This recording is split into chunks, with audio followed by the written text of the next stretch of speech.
तर सध्या अध्यात्माच्या नावाखाली कर्मकांड शिकवलं जात आहे। खरात प्रकरणावरून दिलीप वळसे पाटलांनी कान पिचक्या उपटलेल्या आहेत। खरातचे पाय धुणं शर्मेची बाब आहे असं विनायक राऊत यांनी म्हटलंय। तर खरातच्या मागे असणाऱ्या नेत्यांची अधिकाऱ्यांची चौकशी करा।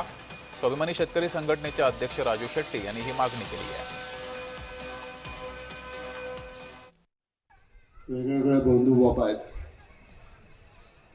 आता त्या कोणतो कॅप्टन वाचतं आपण काय म्हणजे लोक पाय धुतात, पूजा करतात, गुरु मानतात आणि तुमचं कार्य काय चाललंय तर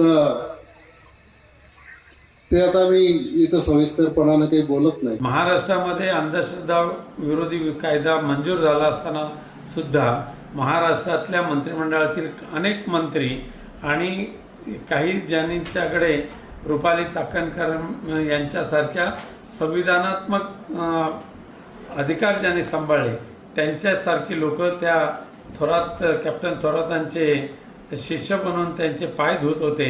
ही अत्यंत शर्मेची गोष्ट आहे। 200 कोटीची मालमत्ता या भुवाकडे येतेच कुठून आणि त्याचे पाय काय धुवून पितात काय काय हे सगळं आम्ही बघितलेलं आहे।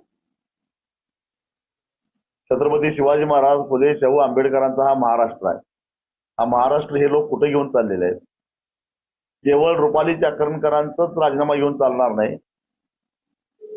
जे जे राजकीय नेते मग ते विरोधातले असोत की सत्तेतले असोत या बुवाच्या नादाला लागलेत त्या सगळ्यांची चौकशी झाली पाहिजे।